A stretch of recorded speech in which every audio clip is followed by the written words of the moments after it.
नहीं भी करेंगे तो कोई बात नहीं। तो good evening from India, all the international participants. Let us begin part one of this lecture series, in which I will be talking mainly about the introduction to two types of research, which is quantitative and qualitative. Number one.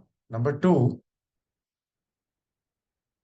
हम बात करेंगे कि किस तरह से quantitative qualitative research के अंदर कौन कौन से एरियाज हैं जहां पर कि हम काम कर सकते हैं। तीसरा विषय रहेगा कि कहाँ कहाँ पर रिसर्च में गैप्स हैं, योग से संबंधित जो शोध हैं वहाँ गैप्स हैं और किस तरह के गैप्स हैं और उसको हम कैसे अवॉइड कर सकते हैं, कैसे फिल कर सकते हैं। तो let me share my power point slides.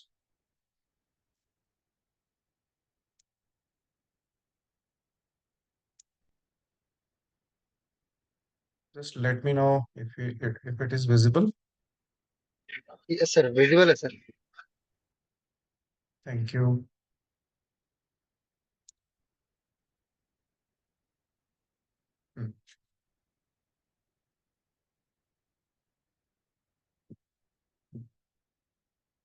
तो योग में जो शोध है, जो रिसर्च का एरिया है, उसकी इंपॉर्टेंस, उसकी सिग्निफिकेंस बताने की आवश्यकता मैं समझता हूँ नहीं है। कोई भी क्षेत्र ग्रो तभी करेगा यदि उसमें क्लासरूम टीचर, एक होम मेकर, गृहिणी, और उसका स्टूडेंट या साधक अगर रिसर्च करे। आज हम स्पेस टेक्नोलॉजी में आगे क्यों बढ़ रहे हैं? क्योंकि उसमें रिसर्च हो रही है। क्यों department of science and technology चाहता है कि हम अधिक से अधिक रिसर्च करें योग में, मेडिकल टूल्स का इस्तेमाल करें हम योग में, मेडिकल के बायोमार्कर्स को हम यूज करें योग में, नई नई मशीनों का आविष्कार किया जा रहा है, कैंसर का इलाज ढूंढने का प्रयास हो रहा है। पतंजलि ने कोविड के दौरान ये क्लेम कर दिया कि भाई हम कोविड का इलाज कर सकते हैं। उन्होंने एक ऐसी दवाई खोजने का दावा किया। विश्वरूप रॉय चौधरी भी बिना शोध के कभी भी स्टेज पर नहीं आते। घर में जब हमें खाना बनाना होता है तो हमसे पूछा जाता है आज क्या बनाएं, तो अक्सर गृहिणियां इरिटेट हो जाती हैं जब उनको सामने से उत्तर ठीक से नहीं मिलता। जैसे कुछ भी बना लो, क्या फर्क पड़ता है। अब जब उन्होंने ये क्वेश्चन पूछा है तो इसके पीछे जरूर कोई ना कोई मंशा होगी, कुछ ऑब्जेक्टिव होगा। यदि आप इस प्रश्न का उत्तर देते हैं कि चलो बहुत दिन हो गए भिंडी नहीं खाई, दाल ही खाए जा रहे हैं, चलो हरी सब्जी बना लो, तो फिर उनका अगला प्रश्न होता है कि हरी सब्जियों में भिंडी तो है नहीं, करेला है वो बना लें, टिंडा है वो बना लें, पालक है वो बना लें। फिर अगला प्रश्न ये होता है कि करेला काट के बनाना है या उसके अंदर मसाला भर के बना। फिर उसके बाद प्रश्न ये होता है कि अभी बनाकर रख दें, कल सुबह के लिए भागम भाग नहीं होगी, नाश्ते में गर्म करके खा लेंगे। इस तरह से आप देख सकते हैं कि एक गृहिणी प्रश्न पूछ पूछ कर कुछ एक चीज के बारे में जानना चाह रही। उसको अपनी कैपेबिलिटी पे कोई डाउट नहीं है, वो बना अच्छा लेगी, लेकिन जस्ट आपको ये बताना है, आपको एक्यूरेटली बताना है, आपको अपनी चॉइस बतानी है, ताकि दोनों व्यक्तियों के बीच में एक सामंजस्य स्थापित हो। जब हम अपने बच्चे के लिए रिश्ता देखने जाते हैं तो हम रिसर्च करते हैं कि नहीं करते? हमारी जाति का हो, बेटी हमने 100 किलोमीटर से ज्यादा दूर नहीं भेजनी, ताकि मिलना जुलना हो सके। लड़का सरकारी नौकरी में हो, अगर उसे किराया आता है तो बहुत अच्छा है। अगर उसकी कोई इमूवेबल एसेट्स हैं, गांव में जमीन भी है, रहता वो शहर में है, तो बहुत अच्छा है। लड़की गोरी हो तो अच्छा है, सुंदर भी हो, पढ़ी लिखी भी हो।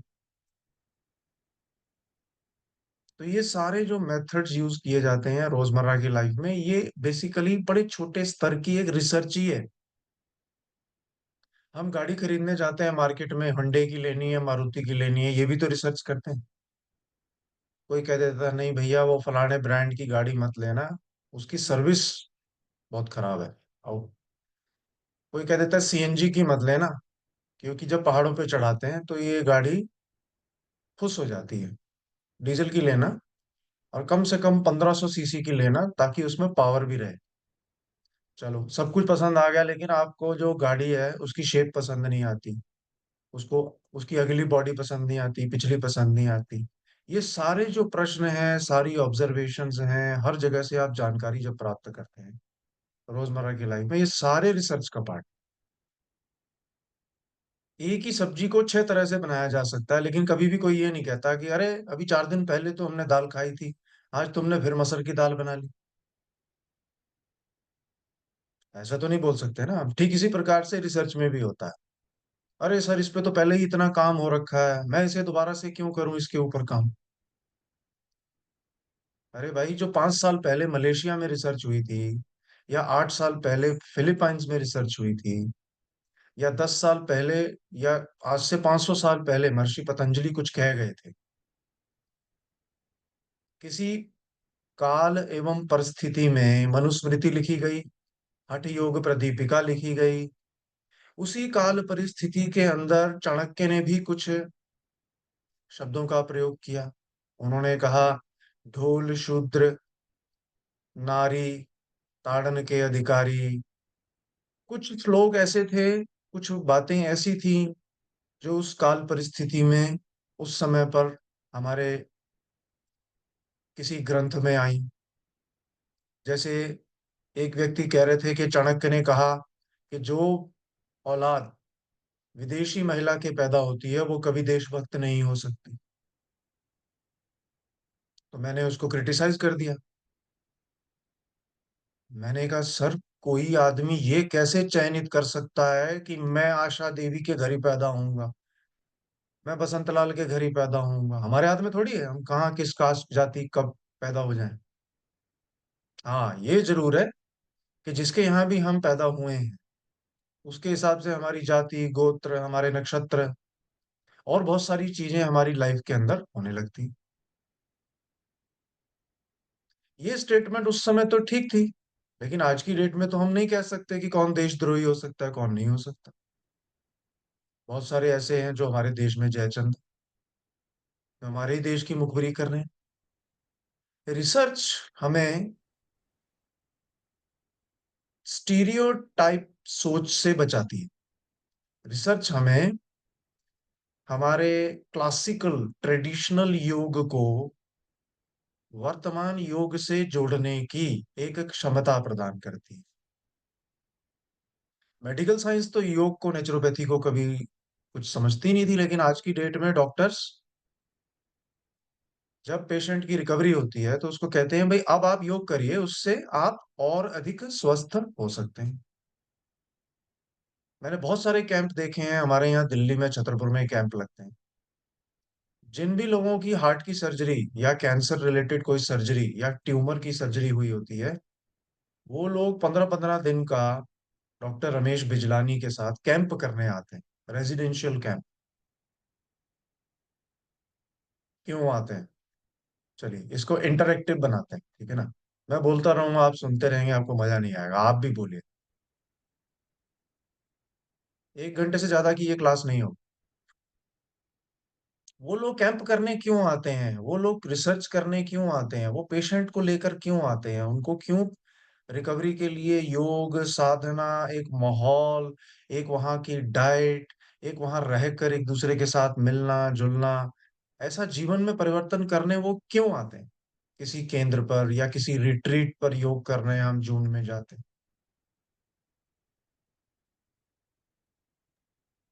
मैं सर, हैं। Sir it's also provide kind of atmosphere, मतलब जहाँ पर सारे लोग हेल्थ की अप्रोच लेकर चल रहे हैं, तो एक हेल्थ का एक नया एस्पेक्ट सामने आता है। मतलब जब लोग सब लोग एक ही साथ एक ही हेल्थ के अप्रोच में लेते हैं, तो एक एटमॉस्फेयर भी बनता है जो हीलिंग प्रोवाइड करता है बॉडी को। बिल्कुल। कुणाल मिश्रा जी ने बड़ा अच्छा बताया। अस्पताल में तो जब ऑपरेशन हो रहा होता है उस समय आप अकेले होते हो। या तो नर्स होती है या डॉक्टर होता है या सर्जन होता है। और अस्पताल से निकलना तो ऐसा लगता है कई बार जैसे जेल से छूटे हों। उस व्यक्ति के रिश्तेदारों से पूछो, जो बेचारे उसको 10 दिन 15 दिन अस्पताल में जमीन पे लेट के अटेंड कर रहे होते हैं, डॉक्टर कहता है कि यहीं सोना, यहीं खाना, चाहे 5 स्टार होटल ही क्यों ना हो। मैक्स हॉस्पिटल में भी 7 8 दिन में जब आप घर जाते हो तो सबसे ज्यादा खुशी का ठिकाना हमारा होता है कि शुक्र है माता जी पिताजी या जो भी बीमार थे वो भी अस्पताल से रिलीज हुए। जबकि वहाँ 5 स्टार फैसिलिटी होती है, एसी लगा होता है, बहुत बढ़िया बेड मिल जाएगा। फिर भी हम ये जीवन अस्पताल में नहीं बिता सकते। आपको कहा जाए रोज बाहर का खाना खाओ, रोज रोज तो नहीं खा सकते, बीमारी पड़ जाओगे बल्कि। तो ऐसी बहुत सारी भ्रांतियां थी प्राचीन समय में कि सूरज जो है वो धरती के चक्कर लगाता है।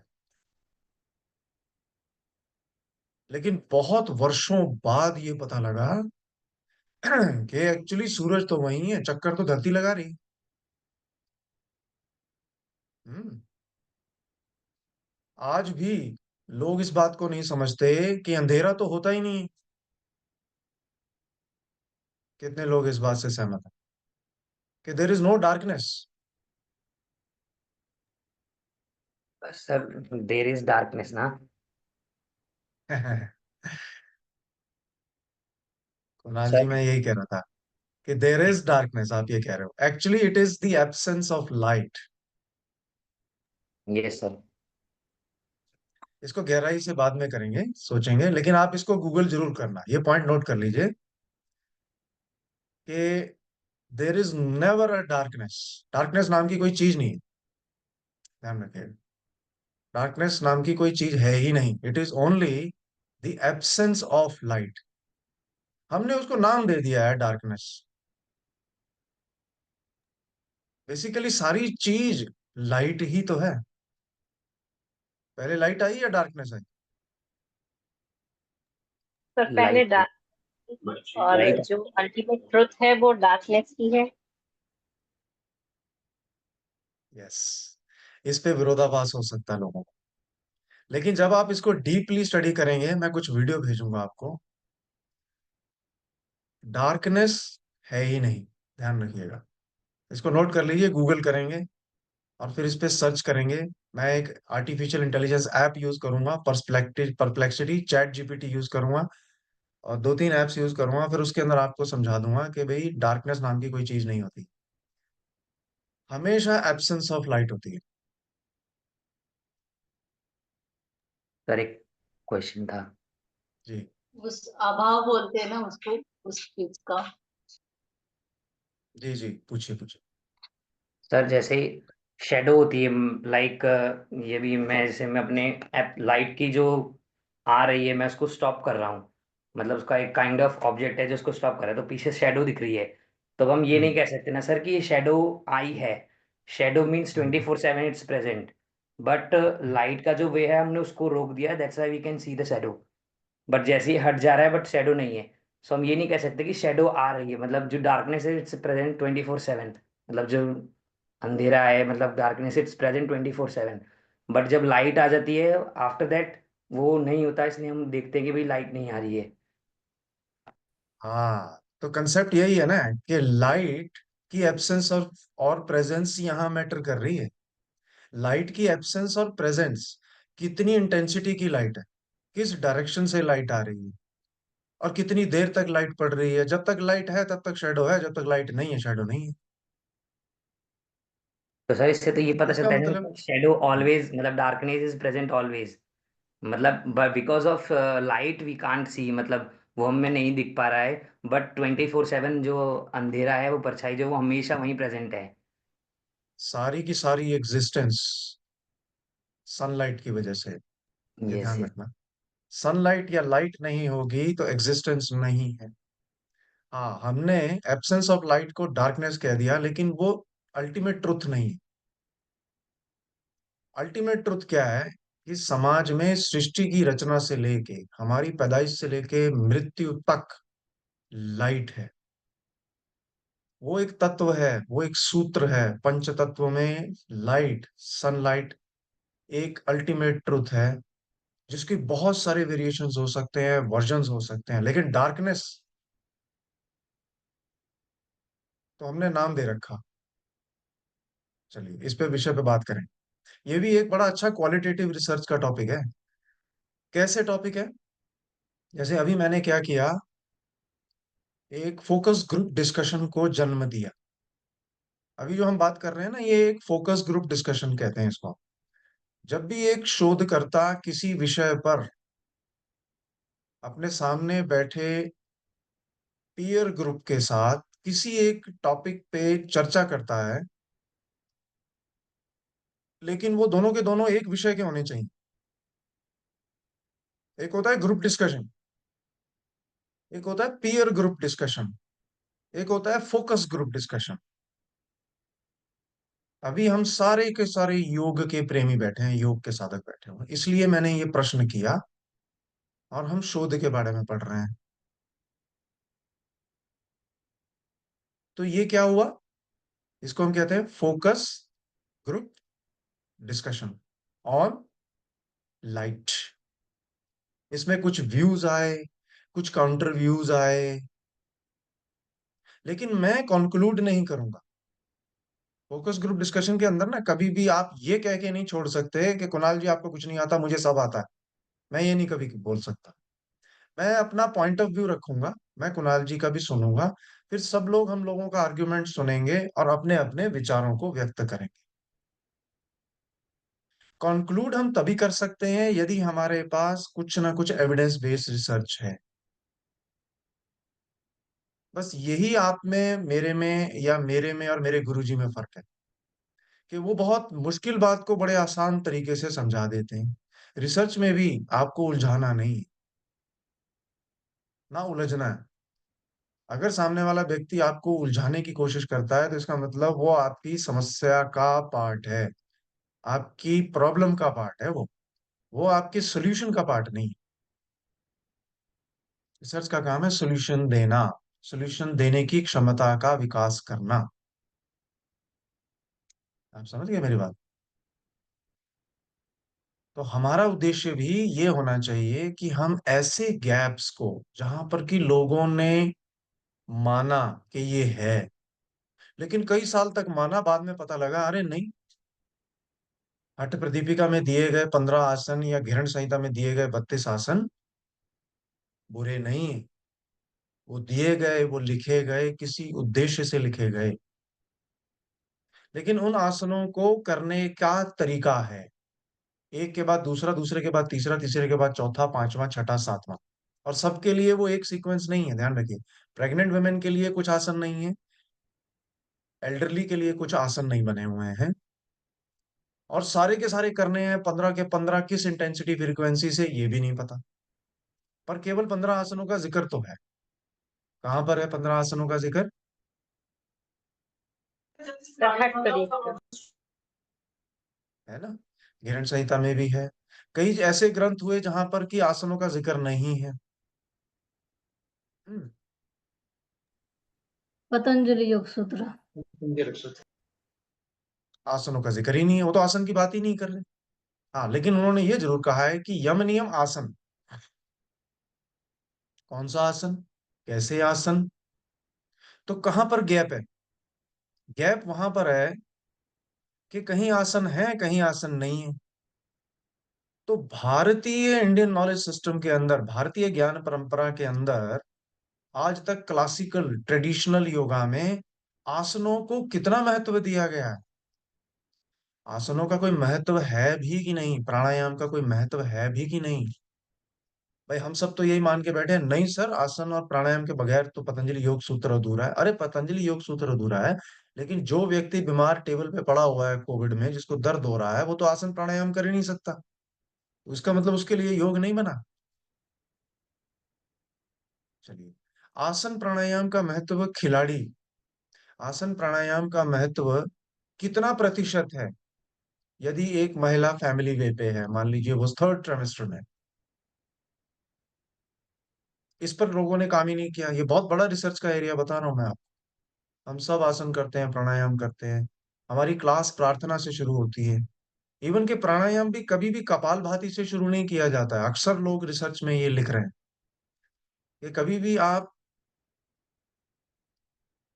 कपोल शक्ति विकासक से शुरू नहीं करते हैं, ना आप जो है भस्त्रिका उससे शुरू करते हैं, ना आप कपालभाति से शुरू करते हैं। अनुलोम विलोम भी पहले नहीं करना चाहिए। अब कौन सा प्राणायाम किसके बाद करना चाहिए और क्यों करना चाहिए, ये शोध का विषय है।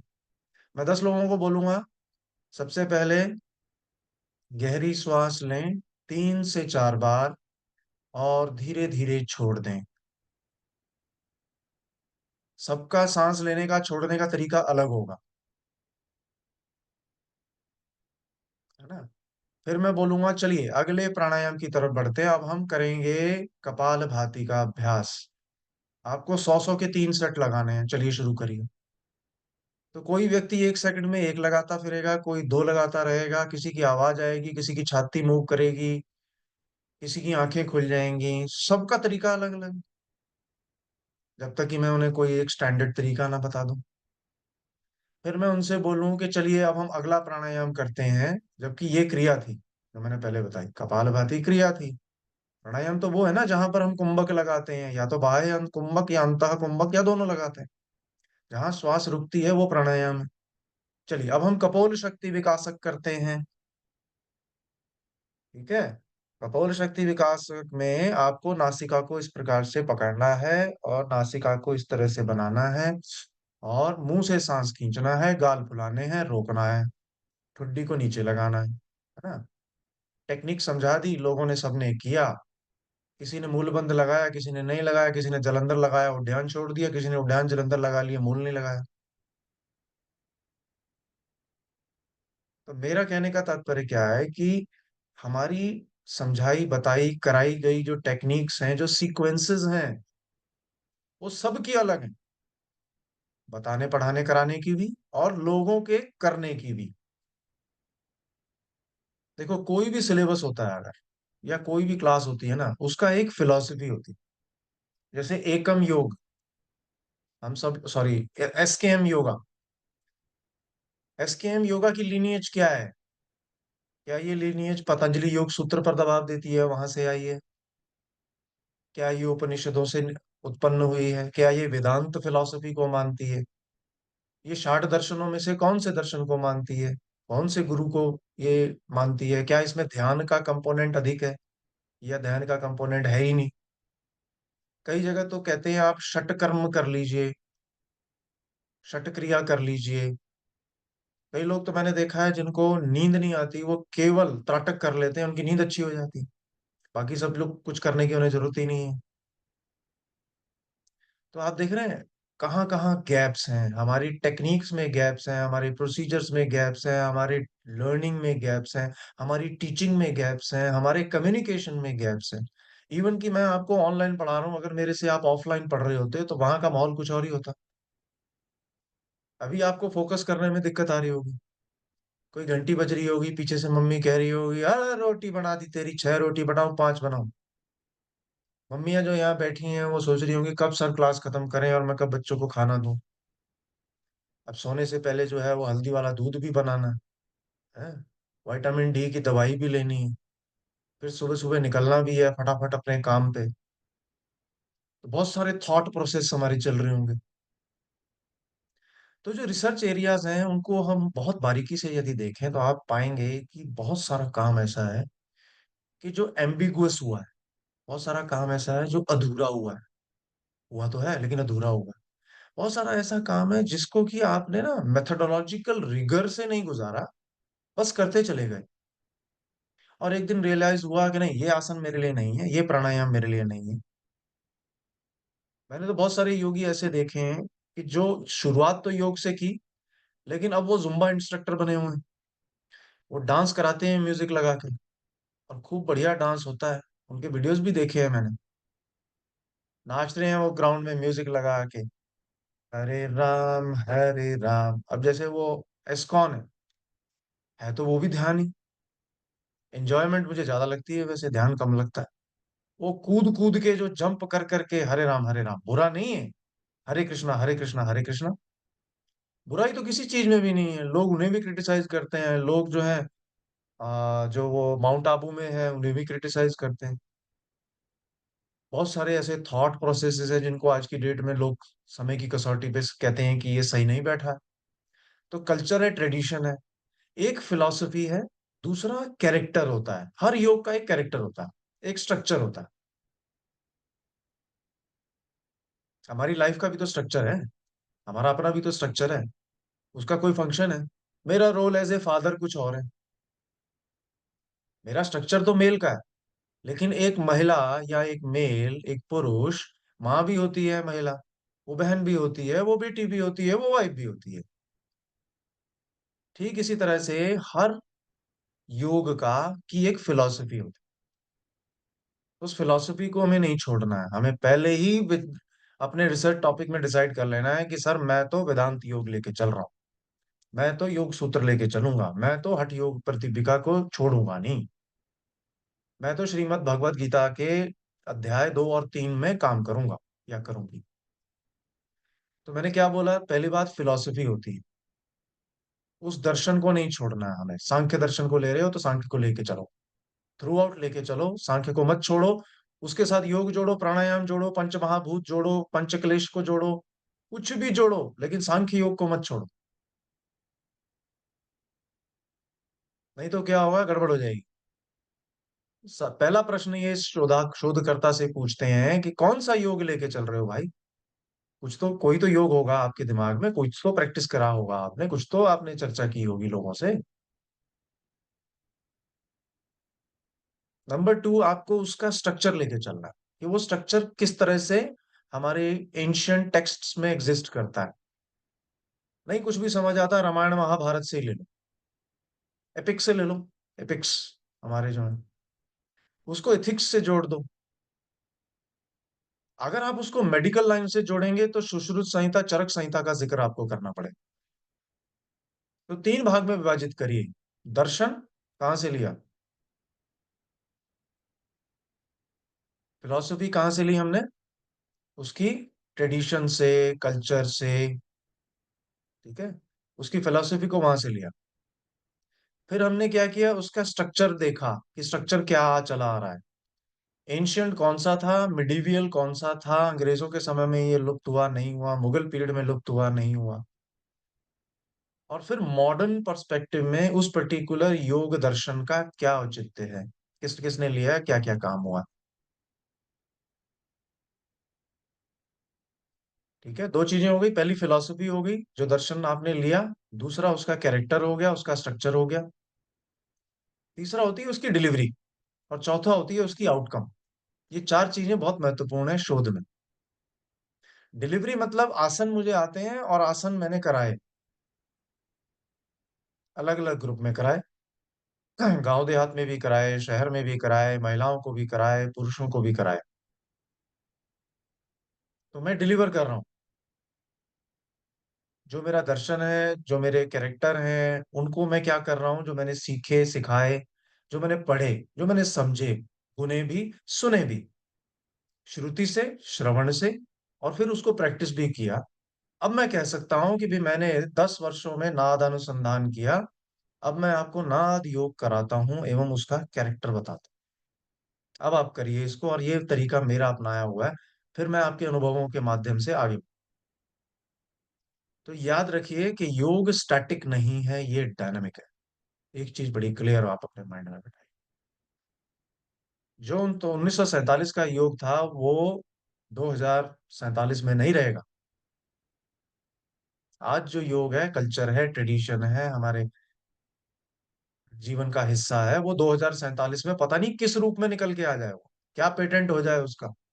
अमेरिका का क्या भरोसा है, उसने तो गेहूं को, जो है ज्वार को, बाजरा को, उनको सबको पेटेंट कर रखा है उसने। कई फल ऐसे हैं जो पेटेंट कर लिए।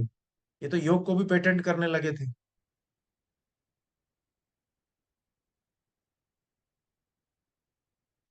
तो तीन चीजें, सबसे पहले philosophy, number two character and structure, number तीन डिलीवरी। डिलीवरी सबकी अलग है, मैंने अभी आपको बताया।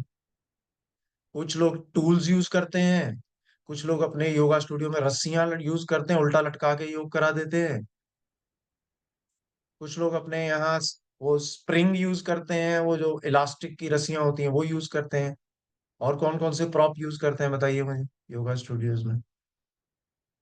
सर योगा व्हील होता है, योगा बॉक्स होते हैं, ब्लॉक्स, मीटर यूज करते हैं सर, बॉल रहता है। ब्रिक्स यूज करते हैं, व्हील आया है अभी। व्हील है, स्ट्रिप है, स्पेशल चेयर है। स्टिक है, चेयर है, योगा व्हील है, एक वो गोल ये वाली, ब्लास्टर एक है, वो गोल से, हाँ, छोटे छोटे व्हील्स होते हैं। बहुत व्हील सारे वाले टूल्स व्हील। आपने देखे हो यूज करते हैं। कई तो हैंगिंग योगा यूज कर रहे हैं आजकल, है ना। हैंगिंग योगा जो मैंने कई प्रेग्नेंट वुमेन को देखा, एरियल, उसमें इस तरह से वो रस्सी में बांध के, साड़ी सी होती है लंबी सी, उसको उल्टा लटकाते हैं, है ना। हाँ एरियल योगा बोलते हैं उसे। Aerial aerial yoga yoga. है। तो आप देख रहे हैं अलग अलग टूल्स टेक्निक्स, पहले तो कोई टूल नहीं होती थी। एक जिस पे हाथ रख के प्राणायाम करते थे हमारे ऋषि मुनि, वो यहाँ रखते थे, क्या कहते हैं उसको, दंड। दंड। दंड। जी, जी। वो इस तरह का बना होता था, है ना, बैलेंस के लिए उसको रखते थे। वो सारा सारा दिन जो है वो प्राणायाम की मुद्रा में और मुद्रा में एक रहते थे। तो वहां से सारी मुद्राएं आई, वायु मुद्रा, सूर्य मुद्रा, वरुण मुद्रा, ये सारी मुद्राओं का अध्ययन किया उन्होंने, तभी तो बनाई। फिर बाद में वो एक्यूप्रेशर बन गई, फिर वो फिजियोथेरेपी बन गई, फिर वो मसाज हो गया। मसाज बन के वो थाईलैंड चला गया, बैंकॉक की तरफ निकल गया। वो हमारा मूल सूत्र तो खो ही गया, जिसको आज केरला पोटली मसाज जिसे हम कहते थे। बेसिकली वो क्या था, अभ्यंग कहते हैं, नाम सुना है आपने आयुर्वेद में, वहीं से जी तो आया है। सर। ये चिकित्सा की पद्धति थी एक। इस पे काम ही नहीं कर रहे हैं लोग। उधर मसाज पे काम हो रहा है, वहां मसाज भी हो रहा है, सब कुछ हो रहा है, लेकिन हम शोध नहीं कर रहे। अपने अभ्यंग पे हम शोध नहीं कर रहे हैं। हम फंक्शनल मसल ट्रेनिंग तो करा रहे हैं, एक्यूप्रेशर भी हम करा रहे हैं, एक्यूपंचर भी हम कर रहे हैं, लेकिन हम इस चीज पे फोकस नहीं कर रहे कि आपका योगासन करते समय जब आप पेट के बल चक्रासन कर रहे हैं, धनुरासन कर रहे हैं, तो आपका तो पेट के ऊपर प्रेशर पड़ रहा है, सबसे बढ़िया तो प्रेशर वहीं हो रहा है आपके वाइटल ऑर्गन्स का, एक्यूप्रेशर हो रहा है। जब आप बैलेंसिंग पोस्चर करते हैं, एक पाँव के ऊपर प्रेशर बनाते हैं, ट्री पॉज आपको मालूम है ना, वृक्षासन। वृक्षासन में यदि आपके बाएं पैर को आपने मोड़ कर दाई जंघा पर रखा और दोनों में दबाव ठीक बराबर नहीं है, कौन सा दबाव, जो एक जंघा पे दबाव है और दूसरा जो पैर का नीचे दबाव है फर्श के साथ, तो आपका इमीडिएटली बैलेंस खराब हो जाए। जब हम आसन कराते हैं, बैलेंस ठीक कराते हैं, तो क्या बोलते हैं, इसका बैलेंस नहीं बनता। हाँ, एक जगह पे दृष्टि को स्थिर कीजिए या पैर को, जो पैर ऊपर लगा है वो थाइस से पंजे को, पंजे से थाइस को दबाते हुए, जो पैर सीधा है उसको भी नीचे अच्छे से प्रेस करके, मतलब टाइट रखेंगे तो बैलेंस बन। टाइट रखेंगे और बहुत ज्यादा ऊपर नहीं खींचेंगे, धीरे धीरे धीरे धीरे नीचे से ऊपर खींचेंगे। एक हाथ को ऐसे रखेंगे, दूसरे हाथ को बैलेंस में रखेंगे, फिर दोनों हाथ ऊपर उठाएंगे, उसके बाद दोनों हाथ ऊपर जोड़ लेंगे। तो प्रोग्रेशन में सिखा दिया हमने। तो शुरुआत में क्या होगा, उस व्यक्ति के लिए बड़ा मुश्किल होगा, पूरी बॉडी उसकी कभी इधर घूमेगी, कभी उधर घूमेगी, कभी बैलेंस खराब होगा, कभी मेंटेन होगा। फिर उनको बोल दीजिए अंत में जो सबसे मुश्किल पार्ट होता है, कि फाइनल पोजीशन के अंदर अपनी आंख बंद कर लीजिए। आंख बंद करते ही 3 या 4 सेकंड से ज्यादा वृक्षासन लग ही नहीं पाता। और मैं बताऊं, असली साधना वही है। तो इसके इसको इम्प्रूव करने के लिए हमें बैलेंस इम्प्रूव करना है, मसल फंक्शन को इम्प्रूव करना है, धीरे धीरे प्रोग्रेशन में लेके जाना है, त्राटक कराना है, तब कहीं जाके ये आसन सधेगा। एक आसन की साधना 1 महीना से लेकर 6 महीने तक लेती है। हम क्या है, चलो भाई, योगा प्रोटोकॉल शुरू करेंगे। शुरू कर, समाप्त करेंगे, समाप्त कर। हो गया योगा। पकड़ो भाई नींबू पानी, ये लो पकड़ो केला, उठाओ अपना मैट और वो सामने रजिस्ट्रेशन कर देना। भारत माता की जय। और चलो अपने घर। अरे भाई, आपने 25 आसन करा दिए उनको इंटरनेशनल योगा डे में 40 मिनट के भीतर। जबकि मैं बता रहा हूं, एक केवल शवासन को सीखने में व्यक्ति को कई बार महीनों महीने लग जाते हैं। आप मेरी बात से सहमत हैं कि नहीं? सर शवासन सबसे कठिन आसन है। मैं खुद नहीं सीख पाता शवासन। जैसे ही मैं शवासन में लेटता हूं तो मेरा शरीर में एक ना ट्विच, समझते हैं, झटका आने लगता है। बॉडी तो रिलैक्स हो जाती है, एकदम से बॉडी रिलैक्स हो जाती है। खासकर आसन करने के बाद जब हम करते हैं तो शरीर के अंदर होने वाले तरंगों को, शरीर में होने वाले वाइब्रेशंस को फील करिए, अनुभव करें। एक एडवांस मयूर आसन लगाने के बाद जब आप बैठते हैं, रिलैक्स करते हैं शवासन में, तो उसका मजा अलग है। एक वो आसन, वो अलग है। वो उसमें तो मजा ही नहीं आता, सीधे ही जाकर बोल दिया कि चलिए लेट जाइए शवासन में। जब थकने के बाद शवासन करते हैं तो मजा ज्यादा ही आए, कुछ उसका अनुभव ही अलग है ना। एक एक पार्ट को जब हम अनुभव करते हैं, श्वास की गति को अनुभव करते हैं, वो रिलैक्सेशन ही अलग है। लोग इस पे रिसर्च कर ही नहीं रहे कि कौन से आसन करने के बाद यदि शवासन किया जाए तो सबसे अधिक रिलैक्सेशन प्राप्त होती है। मैं आपको टॉपिक दे रहा हूं, आप इसको चैट जीटीपी डालेंगे अलग आंसर आएगा, परप्लेक्सी पे डालेंगे कुछ और आंसर आएगा, लेकिन आपका अपना अनुभव जो है उससे बिल्कुल ही उल्टा होगा।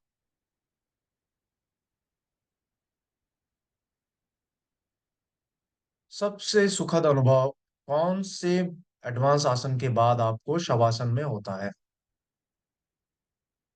या शवासन को कितनी देर में करना चाहिए? मान लीजिए आपने 2 आसन किए तो शवासन करना चाहिए क्या?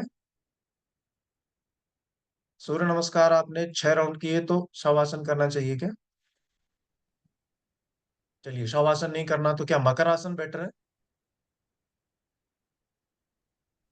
सर इस शवासन जो है वो शवासन सबसे लास्ट में कराया जाता है जब सेशन को टाइम कंप्लीट कर। नहीं है। बेसिकली अगर हेल्दी बीच बीच पॉपुलेशन में के भी लिए करते करेंगे। तो ऐसे टाइम में करे 5 मिनट ऐसे, 1 मिनट से या कुछ 5 सेकंड से भी शुरुआत हो सकती है, जिसका जितना रिलैक्सेशन जल्दी होगा। कई लोग तो आसन करते करते शवासन की उनको जरूरत ही नहीं होती, वो इतना माइंडफुली, इतना स्लो, इतना ब्यूटीफुली करते हैं, उन्हें शवासन की आवश्यकता ही नहीं पड़ती बीच में। लेकिन अगर आप करा दोगे तो उनकी बॉडी के अंदर एक अलग ही अनुभव आएगा। क्योंकि मैंने अक्सर देखा है लोग ना योग को भी हबड़ दबड़ में करते हैं कि सुबह आज आधे घंटे का समय है तो चलो 4 आसन करके निकल लेते हैं फटाफट।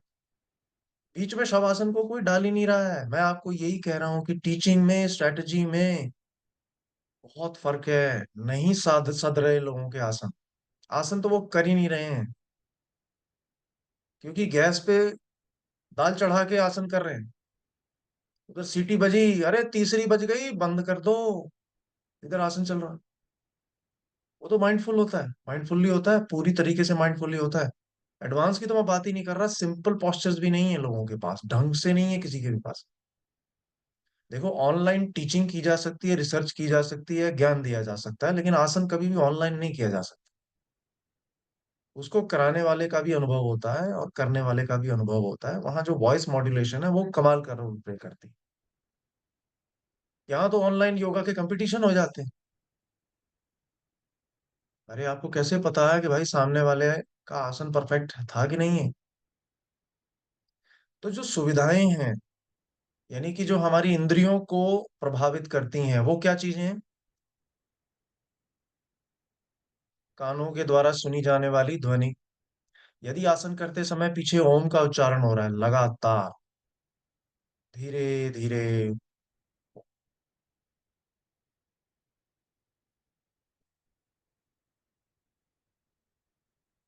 होता है ना, हमारे पास अलग अलग टोन्स हैं। दूसरी तरफ मान लीजिए वो जो जिसमें शिव की स्तुति है, वो कौन सा है? बड़ा ही पावरफुल शिव है, जिसके अंदर तांडव। हाँ, शिव तांडव, शिव तांडव। आप आसन कर रहे हैं और पीछे शिव तांडव हो रहा है। तो वो तो पावर योगा के लिए सही है ना, पीछे वाला म्यूजिक उसके लिए, वो तो अलग चीज है ना। वहां तो आपको उत्तेजना, आपको रोमांच से भर देता है वो पॉस्चर आपके सूर्य नमस्कार के समय पे होने चाहिए, वो उस प्रकार का म्यूजिक। तो वो जो म्यूजिक है जो कान में पड़ रहा है, वो आपके उस पॉस्चर से साथ मैच भी तो करे। लेकिन ट्रेडिशनल योगा, क्लासिकल योगा ये कहता है कि भाई आपको म्यूजिक से नहीं जुड़ना, आपको बाहर के म्यूजिक से नहीं जुड़ना, आपको तो अंदर के म्यूजिक से जुड़ना है। जब आपकी श्वास की गति आपके शरीर की गति से जुड़ जाती है तो योग हो जाता है। उसे एंजॉय करना है, उन सेंसेशंस को एंजॉय करना। आप तो शिव तांडव को एंजॉय कर रहे हो, आप तो पीछे म्यूजिक पे ध्यान अधिक दे रहे हो। फिर इक्विपमेंट, अभी आपने टूल्स बताए। एक योगा स्टूडियो ऐसा है जहां बिना प्रॉप के योग होता ही नहीं, मार्केटिंग की स्ट्रेटेजी है। एक ऐसा है जहाँ प्योर ट्रेडिशनल योगा होता है। मैटर करता है कि नहीं करता योगा स्टूडियो की एम्बियंस, इंस्ट्रक्टर की वॉइस, आपके द्वारा किए गए अनुभव। तो क्या हुई? पहली चीज फिलॉसफी, दूसरा कैरेक्टर स्ट्रक्चर, तीसरा मैंने बोला डिलीवरी, और चौथा होता है आउटकम। ठीक है ना? एक मैंने कराया योग निद्रा आपको, एक मान लीजिए कंचन जी ने कराई, तीसरे ग्रुप को किरण जी ने कराई, चौथे को अर्चना पटेल जी ने कराई, और बाकी संजय संजय जी ने कराई, सपोज। योग निद्रा तो एक ही है, हमने टेक्निक एक ही फॉलो की है। तो क्या प्रभाव अलग अलग हो सकता है? हो सकता है, होता ही है। बताने का तरीका अलग अलग हो सकता है। यस। वॉइस का टोन भी अलग अलग। हाँ, वॉइस मॉड्यूलेशन अलग होगा, टोन अलग होगा। अच्छा चलो, मैं मान के चलता हूँ कि एक ही योगा स्टूडियो में 7 दिन मैंने कराया, 7 दिन कंचन जी ने, 7 दिन किरण जी ने, 7 दिन अर्चना जी ने, उसके अगले 7 दिन संजय जी ने। तो सबसे ज्यादा असर किस में आएगा? नहीं सर, अलग अलग आएगा ना, और जिसका अनुभव ज्यादा है, जिसका मतलब खुद के ऊपर भी, जिसके पास ज्यादा अनुभव है, या फिर जिसने क्या बोलते हैं, अनुभूति जिसने लिया है, तो वो उसका ज्यादा रहेगा कि वो हर चीज को मैंने क्या बोला एक्सपीरियंस कर लास्ट में? सके। हाँ, लास्ट में पवार जी ने कराया या हाँ हाँ। मानवेंद्र जी ने कराया। तो वो पहले सात सात सात सात 28 दिन में तो उन्होंने सीख लिया ना हमसे, तो उनका एक अनुभव हो गया। उनको पता है कि अब ये बोलेंगी माथे पर ध्यान केंद्रित करें, अब ये भ्रिकुटी पर आएंगी, अब ये नाक ही बोलेंगी, अब इसके बाद बोलेंगी कान, फिर वो बोलेंगी अपने जबड़े पे ध्यान केंद्रित करें, फिर वो गर्दन पे आएंगी। तो आपको नहीं लगता है कि वो बोर हो जाएंगी? पहला 7 दिन सर, पहले 7 दिन का इम्पैक्ट सबसे ज्यादा होगा। हाँ, वहां इंप्रूवमेंट भी होगी, वहां फोकस बढ़ेगा, वहां पर व्यक्ति एक्सप्लोर करता है, सारी सेंसेस को यूज करता है। तो इसका मतलब क्या हुआ कि हमें योगा को प्रोग्रेशन में कराना है, योग निद्रा को एक जैसी नहीं करानी रोज की रोज। अलग अलग तरीके से हमें प्रोग्रेशन में योग निद्रा को कराते चले जाना है, उनके अनुभवों के आधार पर। इस पर शोध नहीं है। लोग क्या करते हैं, 21 दिन कराया हमने योग निद्रा कराई, डिप्रेशन खत्म, स्ट्रेस गायब, एंग्जाइटी है ही नहीं, उनको बहुत अच्छा लगा, लिख के जमा करा दी रिपोर्ट, हो गई पीएचडी। ऐसे नहीं होता। ये बहुत बड़ा एक रिसर्च का गैप है कि लोग अपनी योग निद्रा को व्यक्ति की साधना से नहीं जोड़ते हैं। उसकी साधना बढ़ रही है, उसको नया स्टिमुलस चाहिए, बेटर स्टिमुलस चाहिए, उसको और गहराई से जाना है आगे। पहले 15 दिन 20 दिन ही तैयार करने में लग जाते हैं सब लोगों को। तो जब भी शोध होती है, आप 100 आदमी से शुरू करते हो, अंत में आपके पास 75 रह जाते हैं, 75 में से 50 ऐसे होते हैं जो रेगुलर आते हैं। जिनको बात समझ में आ रही है। फिर 40 ऐसे रह जाते हैं जिनको समझ में भी आ रही है, जो करना भी चाहते हैं, जिनको नयापन भी लग रहा है, जिनको आपके साथ कनेक्ट भी हो गया है। तो अंत में आते आते केवल 25 लोग आपकी क्लास में रेगुलर रहेंगे, 6 महीने तक रेगुलर रहेंगे। 25 में से 15 ऐसे हैं जो आपसे सही तरीके से सीख करके अपने जीवन में सचमुच में कोई बदलाव ला पाएंगे। योग ये नहीं है कि मैंने 5,000 लोगों को योगा कराया और 5,000 के 5,000 सुपरमैन बन गए। लोग यही कर रहे हैं अपनी रिसर्च में। उनसे जब क्वेश्चन पूछे जाते हैं कि अच्छा तुमने कराया, स्ट्रेस खत्म हो गया, फिर बोले सर स्ट्रेस खत्म तो सब कुछ खत्म। मैंने कहा वाह भाई वाह, मतलब स्ट्रेस खत्म तो सब कुछ खत्म। अरे मैंने कहा इतना तो स्ट्रेस छोड़ देते उनके अंदर कि सुबह एग्जाम है, पेपर देना है, इंटरव्यू है, थोड़ा सा तो स्ट्रेस छोड़ देते यार। तुमने तो स्ट्रेस ही खत्म कर दिया उस आदमी का, जिसे हम यूज स्ट्रेस कहते हैं। थोड़ा अच्छा स्ट्रेस तो छोड़ देते। बोले सर स्ट्रेस ही खत्म कर दिया। मैंने कहा भाई ऐसे मत करो, इतना जुल्म मत करो। ये स्ट्रेस एंजाइटी किसी छोटी मात्रा में, थोड़ी मात्रा में बड़ा आवश्यक भी होता है। इतना स्ट्रेसलेस कर दोगे तो आदमी उठ के टॉयलेट तक नहीं जा पाएगा। क्या जरूरत है बाथरूम करने की, बेड पे ही कर लेते हैं। इतना मत रिलैक्स करो। और फिर टेम्परामेंट भी होता है, जिनका लो ब्लड प्रेशर है उन्हें तुम रिलैक्स रिलैक्स रिलैक्स रिलैक्स, उसका बीपी लो हो जाएगा।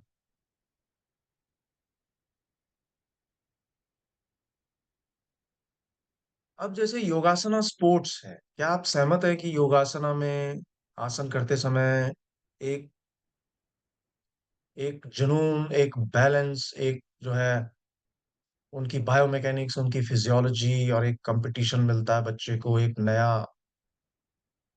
नए तरीके का एक उसको मिलता है। रिदमिक योगा है, पेयर योगा है, अलग अलग तरह की कैटेगरी है ना। अब तो पैरा के अंदर भी योगा है। आपको क्या लगता है कि ये योगासना स्पोर्ट्स में काम हुआ है,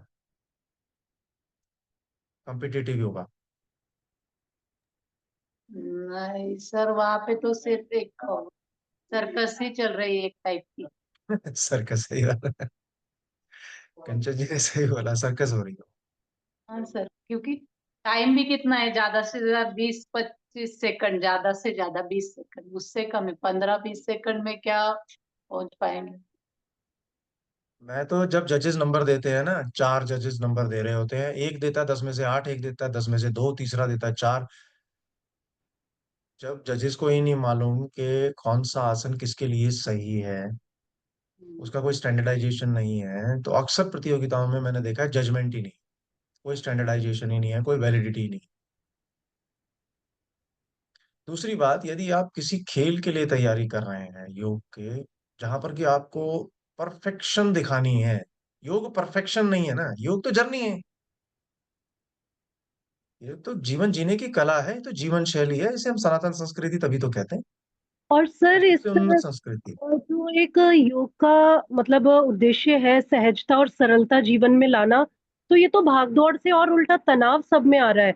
इवन जो योग में शिक्षक है या पीएचडी कर रहे हैं, यूजीसी नेट कर रहे हैं या क्लासेस दे रहे हैं, वो कितने शांत है, उनमें खुद कितना स्ट्रेस है। वो ठीक है अर्निंग के पर्पज से सब कर रहे हैं, भाग रहे हैं, बट उसको आत्मसात तो कोई भी नहीं कर पा रहा। तो योग का जो असली उद्देश्य है उसको तो कोई पकड़ ही नहीं पा रहा है। बिल्कुल। मैं ये कह रहा हूँ योग में पार्टिसिपेट करिए, ये बहुत अच्छी बात बोली आप। मैं आपको देख नहीं पा रहा हूँ स्क्रीन पे, योर गुड ने। किरण सर। हाँ किरण, इन्होंने बड़ी अच्छी बात की कि पहले आप साधना तो कर लो, उसके बाद आप देखेंगे कि कंपटीशन में होने वाली हार जीत का असर ही नहीं होगा आपके ऊपर। आप जाओगे, पार्टिसिपेट करोगे। क्यों सर, जो खुद 1.5-2 लाख रुपए इनकम बताते हैं और वो खुद एंजाइटी के लिए अपनी काउंसलिंग करवा रहे हैं, दवाई खा रहे हैं, या खुद वो मतलब शरीर से उनसे कुछ भी नहीं हो पाता, तो मुझे लगता है आप सिर्फ इनकम के पीछे भाग रहे हो। आप उसको अपने जीवन में जब तक लाओगे नहीं तब तक आप शांत कैसे होगे, और जब आप भीतर से खुद शांत नहीं हो तो उस क्षेत्र में आपका क्या औचित्य है, मतलब आप क्या कर रहे हो। अगर यहाँ से पैसा हट जाए तो यानी योग से सब भाग जाएंगे। मतलब ये चीज मेरे अंदर प्रश्न उठते हैं, सही है गलत है नहीं पता मुझे। इसी पे शोध करने की आवश्यकता है। जो बेरोजगार है किरण जी, वो योग के कंपटीशन में ऑफिशिएटिंग करके, कोचिंग करके, इक्विपमेंट बेच के बिजनेसमैन पैसा कमा रहा है, उसका तो वो धंधा बन गया। हाँ, लेकिन जो व्यक्ति उसमें पार्टिसिपेट कर रहा है उसको मेडल का लालच है, उसको ये है कि मुझे स्कॉलरशिप लग जाएगी, मेरा एडमिशन हो जाएगा, मुझे सर्टिफिकेट मिल जाएगा। विकृत कर रहे हैं ना सर उसे, मतलब जो हमें ऋषि मुनियों ने या जो हमारी मतलब वो चीज दी है उसको तो हम और बिगाड़ रहे हैं, उसके प्रारूप को हम बहुत अजीब सा करते जा रहे हैं। Exactly exactly। उसे हमने किरण जी मटेरियलिस्टिक के साथ जोड़ दिया, बिजनेस के साथ जोड़ दिया, और नाम क्या दे दिया कि इससे योग का प्रचार हो रहा है। भाई, योग का प्रचार करना होता ना तो सबसे पहले पतंजलि जी पोस्टर लगाते जगह जगह पूरे विश्व में। उन्होंने कोई प्रचार नहीं किया, उन्होंने लिखा, लोगों ने समझा, और वो आज तक कोई समाप्त नहीं कर पाया। हर धर्म जाति, हर पूरे देश में आप ये देखिए योग को लोगों ने अपनाया हुआ है, वो कंपटीशन की फॉर्म में तो किसी ने नहीं अपना रखा। Exactly exactly। और सर सर ये बहुत भी एक ये भी एक सोच है है जो कि लाइब्रेरी हम में सारे, हाँ, हम सारे माँ बाप से ये क्यों ना ऐसा क्वेश्चनर बनाए, हम सारे माँ बाप से ये पूछें कि क्या योग प्रतियोगिता करना, करवाना, उसमें भाग लेना, मेडल जीतना हमारा परम लक्ष्य होना चाहिए। फिर हम बच्चों से भी पूछें, फिर हम योगा टीचर से भी पूछें, फिर हम ऑफिशियल से भी पूछें, हम एडमिनिस्ट्रेटिव से भी पूछें। ये योग की एक रिसर्च बड़ी अच्छी हो सकती है। सवाल एक ही है, ये बहुत अच्छा सर एक एक ट्रेंड क्वेश्चन, पता लगेगा। सर एक जी क्वेश्चन अर्चना जी। और अभी मैम जो कह रही थी मुझे उसी पे मैं बोल रही हूँ कि अगर योग को व्यवसाय से नहीं जोड़ा गया आज के टाइम में, जो हमारी आज की जनरेशन है, तो ऐसा नहीं लगता है कि योग का प्रचार प्रसार बिल्कुल विलुप्ति के कगार पे आ जाएगा यस, यदि उसको व्यवसाय नहीं ये बनाया देखिए गया। अर्चना जी ने काउंटर व्यू दिया, अर्चना जी का एक काउंटर व्यू आ गया, प्रश्न एक ही था।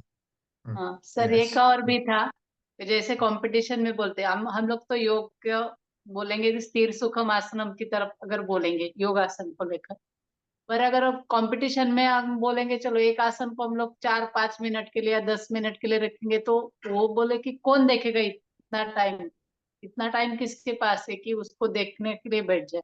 तो जो दिख रहा है, आप जो सामने रख रहे हैं उसको देख के अगर कोई मोटिवेट होता है तो वो रख सकते हैं। मतलब ये भी एक पॉइंट ऑफ व्यू इसके साथ आता है कि कंपटीशन के लिए। कंपटीशन में तो देखो हमारा स्थिरता, बैलेंस, स्ट्रेंथ, फोकस, हमारी क्षमता, परफॉर्मेंस, टोटली परफॉर्मेंस ओरिएंटेड है। लेकिन हम्म। जीवन में भी योग हम इसलिए लेकर आ रहे हैं ताकि हमारे कार्य करने की क्षमता बढ़ जाए। देखिए, वहां पर आसन ज्यादा अच्छा करने की बात आ रही है, यहाँ जीवन में मैं अच्छा काम करूं, अपने दफ्तर में मेरा दिमाग सही चले, मैं प्रोडक्टिव बन जाऊं, घर आने पे मुझे थकावट ना हो, मैं रात तक एक्टिव रहूं, इसलिए योग मुझे मदद कर रहा है। तो दोनों जगह पे डिफरेंट ऑब्जेक्टिव है ना, आसन तो वही है।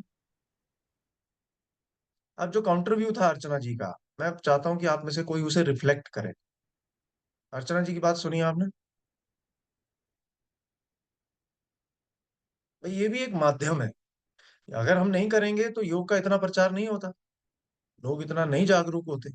पर सर मेरा ये कहना है कि उसको दिखावा ना करके कोई भी मनुष्य, मतलब अगर सब उसको सरलता से लेकर चले तो भी उससे आजीविका भी होगी आपकी, और आप जीवन को और बेहतर तरीके से जी पाओगे। जितना हम चकाचौंध की तरफ उसको लेके जा रहे हैं, हम योग का जो प्रारूप है, जो उसका स्वरूप है, उसको मेरे हिसाब से विकृत कर रहे हैं। माध्यम है किरण जी। हाँ, अर्चना जी का कहना है कि ये भी एक माध्यम के रूप में लेके चलिए ना, आप इसको नेगेटिव क्यों ले रहे हो? ये भी तो प्रचार का एक माध्यम ही है, प्रचार तो हर व्यक्ति करता है।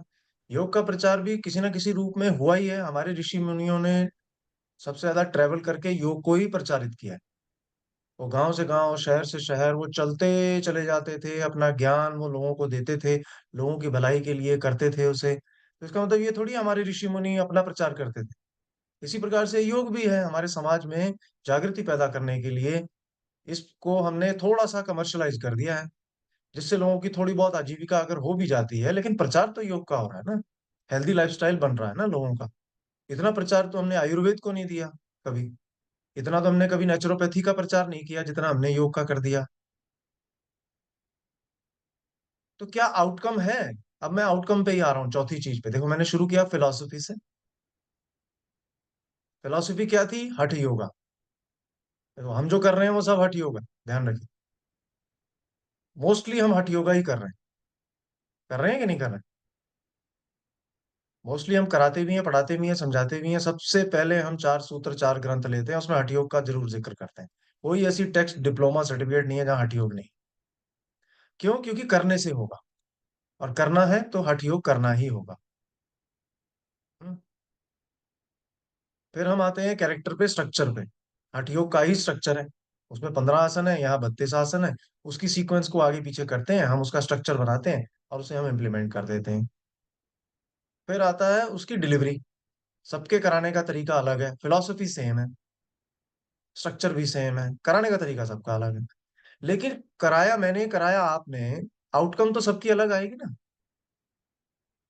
एक क्लास में एक ही मैथ की टीचर्स 50 बच्चों को पढ़ाती है अगर, उसके नंबर तो सबके अलग अलग क्यों आ रहे हैं? पढ़ा तो एक ही टीचर रही है, खा भी वो एक ही जगह रहे हैं, पी भी एक जगह रहे हैं, उसी स्कूल के अंदर है, 50 बच्चों के नंबर क्यों अलग अलग आ रहे हैं फिर? तो ये होती है आउटकम। योगा में बहुत बड़ा गैप है। लोग आउटकम पे बात नहीं कर रहे हैं, आउटकम पे बात करते करते वो स्ट्रक्चर को छोड़ के जा रहे हैं। फंक्शन छोड़ ही दिया, भूल गए फिलॉसफी क्या थी, आउटकम पे ही बैठ गए। जैसे हमारे अधिकतर नेता ये कहते हैं, ऐसा है सर, हमें ये बताओ कि योग कराने से बच्चे के नंबर ज्यादा आएंगे कि नहीं आएंगे। मैंने कहा सर मैं कैसे बता दूं, मैं कैसे बता दूं कि योग करने से बच्चा मैथ में अच्छा हो जाएगा? आप बता सकते हो कि एक बच्चे को मैथ समझ नहीं आ रही, ज्योमेट्री समझ नहीं आ रही, योग करेगा तो ज्योमेट्री समझ में आ जाएगी। त्रिकोण आसन कराऊंगा उसे, कोण आसन कराऊंगा, तो उसे ज्योमेट्री समझ में आ जाएगी, एंगल समझ में आ जाएंगे। अगर मैं उसे बैलेंस पढ़ाना चाहता हूँ तो मैं उसे कुछ ऐसे बैलेंसिंग आसन कराऊंगा जिससे उसको सेंटर ऑफ ग्रेविटी समझ आ जाएगा, मोमेंटम समझ में आ जाएगा, एक्सेलरेशन समझ में आ जाएगा, लॉ ऑफ फिजिक्स समझ में आ जाएंगे। क्या इंटीग्रेट किया जा सकता है पढ़ाई के साथ? इस पे शोध नहीं हुआ है। आसनों के नाम जानवरों पर है, नाम बताइए।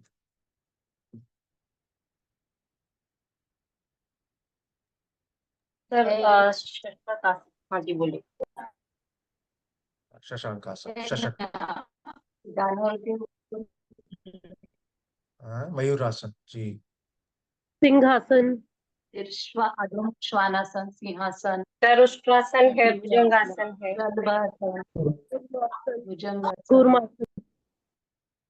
तो क्या हम आसनों को बच्चों के किस लेवल पे इंटीग्रेट कर सकते हैं उनकी पढ़ाई के साथ, जिससे कि वो आसन भी सीख जाएं और उनकी जानकारी भी बढ़ जाए? ए फॉर एप्पल पढ़ाना जरूरी है क्या? ए फॉर आसन क्यों नहीं पढ़ा सकते?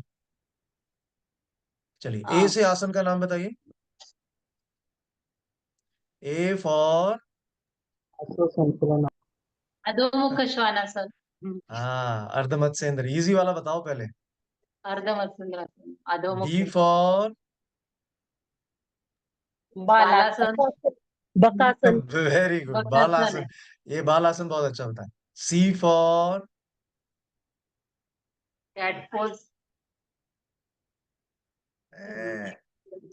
जब एक 5 वर्ष का बच्चा हनुमान चालीसा पूरी वेदों का उच्चारण कर सकता है एक सांस में, तो हम क्यों नहीं रिसर्च करते कि हम बच्चे को आसनों के नाम बताएं? ए फॉर ये, बी फॉर ये, सी, जेड फॉर। आप करिए ना, मॉड्यूल तैयार करिए, देखना आपका हिट हो जाएगा, आपकी किताब छप जाएगी।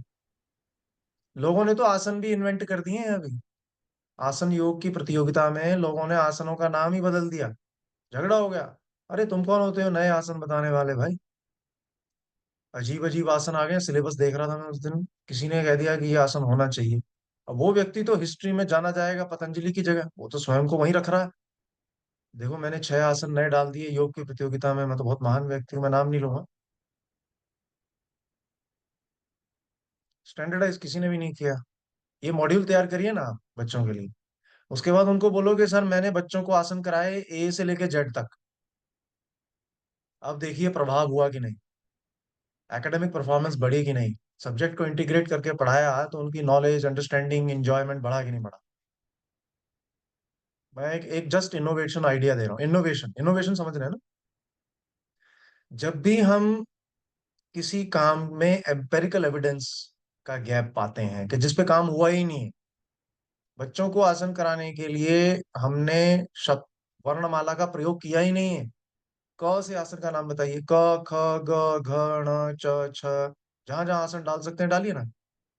वर्णमाला आ जाएगी, आसन भी आ जाएंगे, आसन करने का तरीका भी आ जाएगा, साथ में आप चित्र का प्रयोग करिए। ये है टिड्डा। कौन सा आसन? शलभासन। शलभासन कहाँ से बना? श से बना। कौन सा श? षटकोण वाला श या शलगम वाला श? संजम वाला। श श नहीं श। तो ये जो रिसर्च टॉपिक है, ये इतने भरे पड़े हैं। मैंने आपको कुछ उदाहरण दिए हैं कि हम केवल फ्लेक्सिबिलिटी, बैलेंस, स्ट्रेस रिडक्शन पे काम ना करें। बच्चों पे काम करना है तो सब्जेक्ट के साथ इंटीग्रेट करके रिसर्च का टॉपिक लीजिए। आप देखेंगे, आप एंजॉय भी करेंगे, आप एक पायनियर भी बन जाएंगे। बाल योग चिकित्सक होता है ना सर्टिफिकेशन वाईसीपी में। योगा थेरेपी में 4 प्रकार के योगा थेरेपिस्ट हैं हमारे। Yoga therapist for elderly, yoga therapist for women, yoga therapist for diabetes and yoga therapist for बाल। बाल योग थेरेपिस्ट, बाल योग चिकित्सक, एक एक है, ये इसमें है, पूरा सिलेबस है। प्रोजेक्ट ले लीजिए आप। प्रोजेक्ट भी हो सकता है, रिसर्च भी हो सकती है, मॉड्यूल भी तैयार हो सकता है टीचर्स के लिए। सब मिलके करते हैं, चलिए इसको। इसमें मेमोरी गेम्स भी हैं बहुत सारे। आप बच्चे की मेमोरी को भी इम्प्रूव कर सकते हैं। इनमें छोटे छोटे खेल माध्यम के रूप में इन आसनों को करवा करके बहुत सारी चीजें हम अचीव कर सकते हैं। कुछ डायनामिक पोस्चर्स डाले जा सकते हैं, एक के बाद सीक्वेंस चेंज किया जा सकता है। ये पूछ सकते हैं कि अभी आपने फॉरवर्ड बेंडिंग किया है तो चलिए बैकवर्ड बेंडिंग करिए, तो उन्होंने बैकवर्ड बेंडिंग किया। बताइए इस आसन का क्या नाम है? B for backward bending. B for कोई बैकवर्ड बेंडिंग पोस्चर बताइए। सुप्त वज्रासन। और बताइए बैकवर्ड बैकवर्ड बेंडिंग में उस आसन का नाम आप डाल सकते हैं उसके।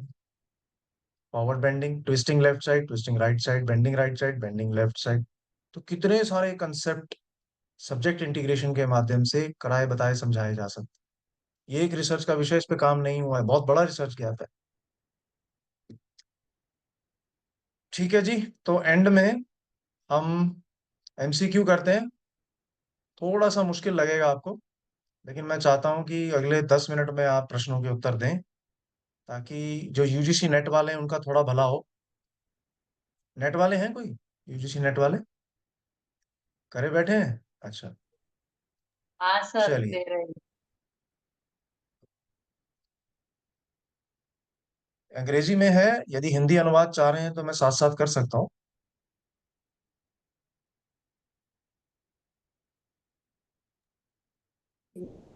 ये पिछले कुछ वर्षों से प्रश्न उठाए हुए हैं मैंने यूजीसी नेट के एग्जाम्स में।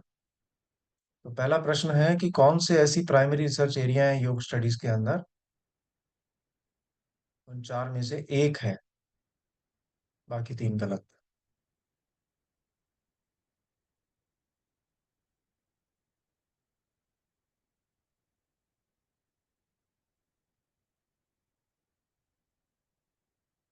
प्राइमरी रिसर्च एरिया का तात्पर्य है जिस पे काम नहीं हुआ है, जो महत्वपूर्ण है।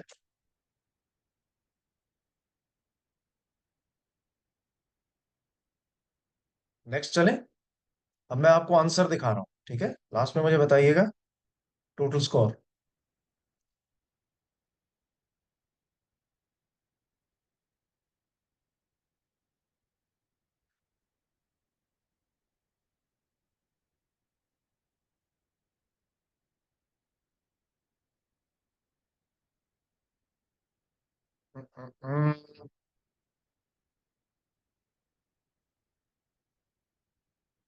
Okay, wait a second, sorry.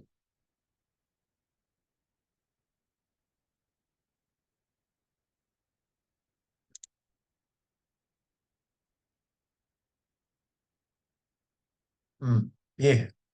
Okay. Which of the following is not typically included as a research area? सबको विजिबल है?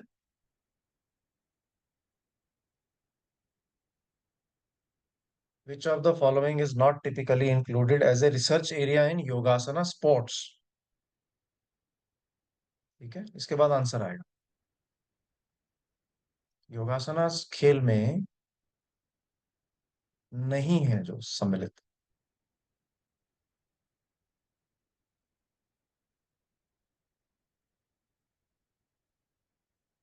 Answer is astronomy. ठीक है, नेक्स्ट क्वेश्चन।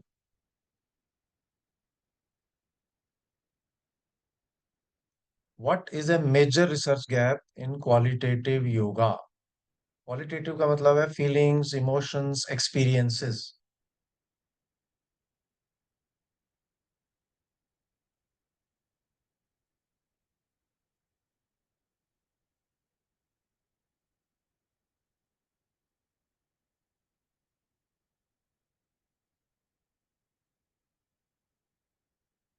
कहाँ पर रिसर्च गैप आपको दिखाई देता है?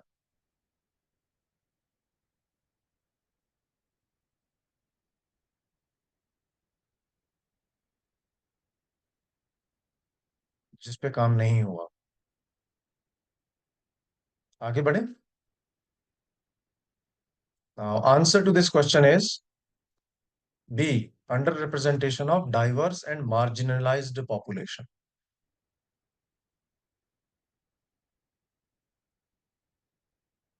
Next question. Which aspect is primarily measured in quantitative yoga research?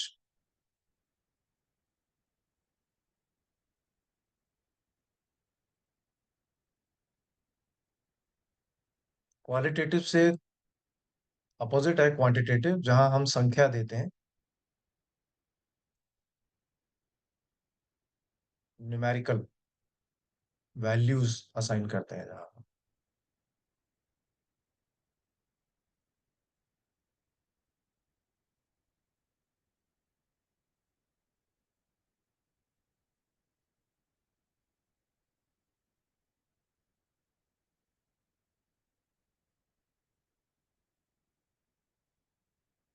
आगे चलें। The answer to this question is B, objective outcomes like flexibility and balance. Next question. What is commonly cited gap in quantitative yoga research?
आगे चलें। Answer to question number 4 is B, insufficient public health orientation and component analysis. इस पे चर्चा कल करेंगे, अभी केवल उत्तर दीजिए। Next is fifth question. Qualitative research की सिग्निफिकेंस को कौन सी स्टेटमेंट बेस्ट डिस्क्राइब करती है?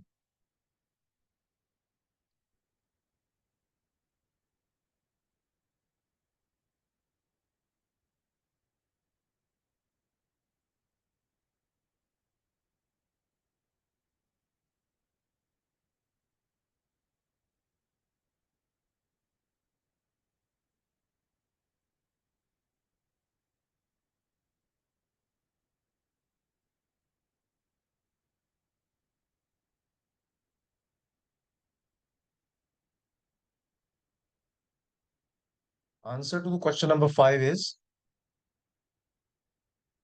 B, offers in-depth insights into individual experiences and informs culturally sensitive interventions. Sixth question.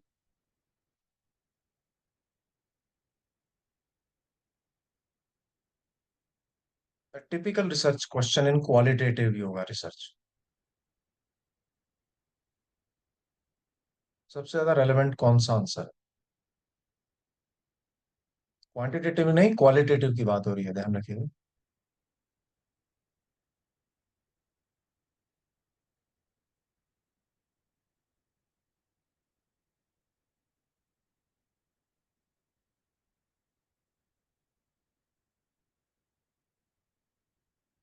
Answer to question number 6 is B. How do individuals experience and perceive the effects of regular yoga practice on emotions? Seventh question. Which is a noted limitation in the objectives of quantitative yoga research? क्या limitation है quantitative yoga research में?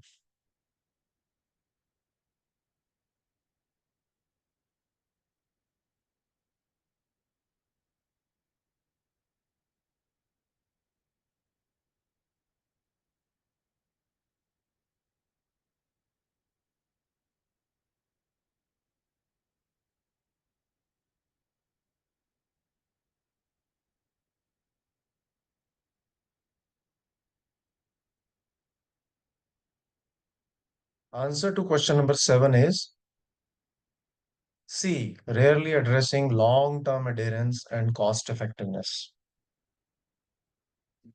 8th, total 10 प्रश्न है. In yoga research, which is common methodological weakness in quantitative studies? Procedure में, method में, तकनीक जिसे हम कह देते हैं, उसमें कौन सी सबसे ज्यादा वीक चीज रह जाती है क्वांटिटेटिव स्टडीज में?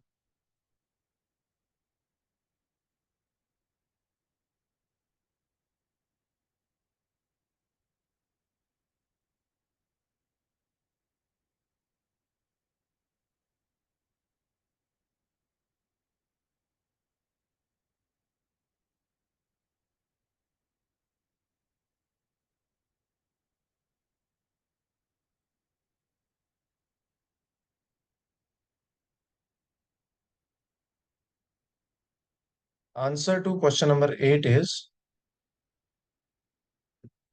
B. Publication bias and difficulty translating findings to a public health recommendations.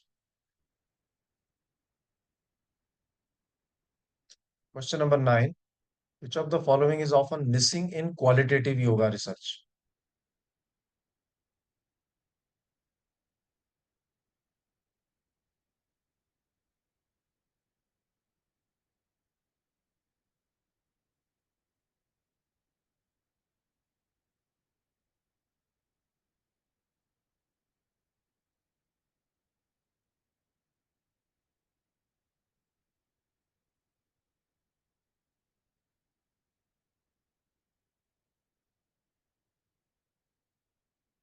Answer to question number 9 is B. Studies on the accuracy and validity of self-reported experiences.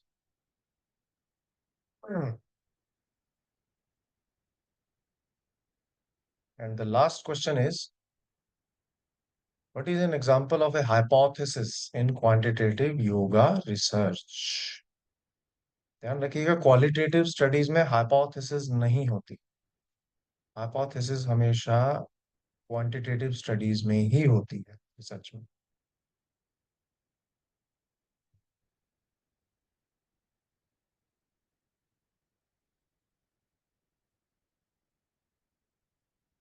Control और experimental group ये भी नहीं होता उसमें. ये सब नहीं होता क्वालिटेटिव में. ये क्वांटिटेटिव में ही होता है. Pre post comparison, relationships.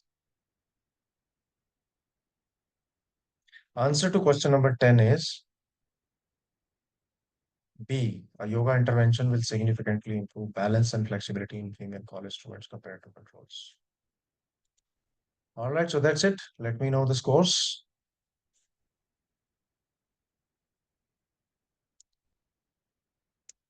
G. Any one of you who would like to share their scores? कितना स्कोर आया चैट में डाल दीजिए, नहीं तो यहाँ पे बता सकते हैं।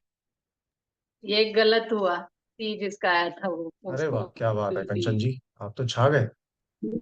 9 राइट। बात भी थी। देखिए ये आसान नहीं था, मैंने मैं आपको बता दूं ये आसान नहीं था, ये मीडियम टू डिफिकल्ट लेवल था। 10 on 10, very good Sanjay Pawar sir, बहुत बढ़िया। कंचन मैम वंडरफुल, समझ गया। Kiran Ghosh ji, very nice, very nice, बहुत अच्छा एफर्ट था आपका।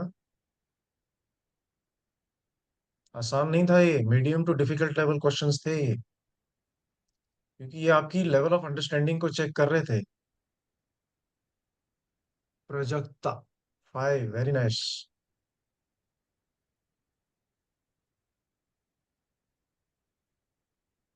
शुभम शर्मा जी, धर्म जी,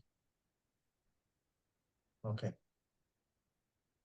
कोई बात नहीं, नहीं शेयर करना चाहते कोई दिक्कत नहीं है, समय लगेगा। लेकिन इनके जो मैंने आपको क्विज दिया ना, इसके 2-3 चीजें आपको नहीं समझ में आई होंगी, उनको हम डिस्कस करेंगे लेकिन नेक्स्ट क्लास में, है ना। आज के लिए काफी हो गया, तो क्लास को यहीं समाप्त करते हैं। यदि आपका फीडबैक है 5 मिनट में 3 मिनट आप बोल सकते हैं।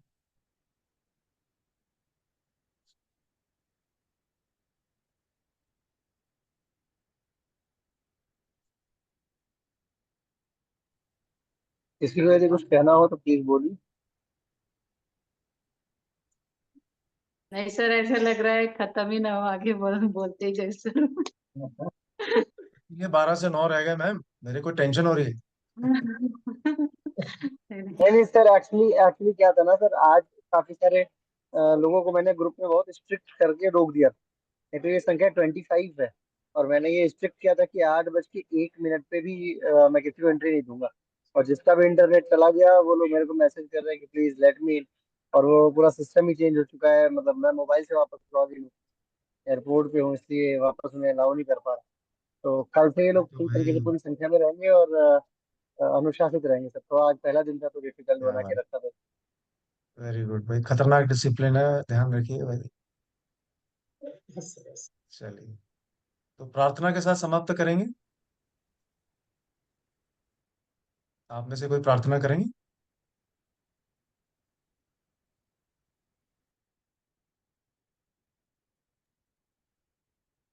कंचन जी की।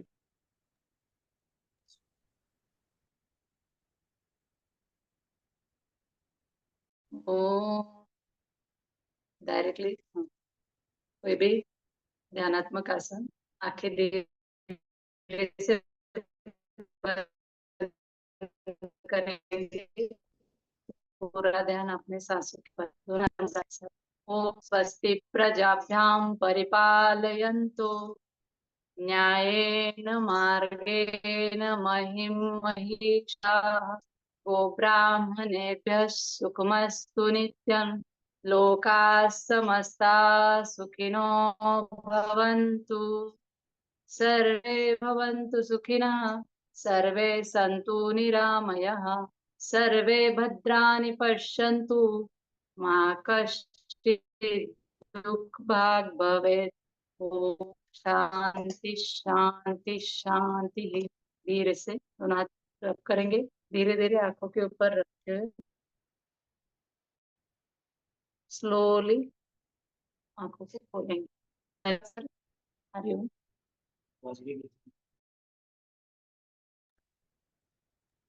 merci बहुत beaucoup, आभार। Thank you bonne sir. nuit, French में कहते हैं गुड नाइट। जी। थैंक शुभ यू सो मच सर, रात्रि। Thank you. धन्यवाद।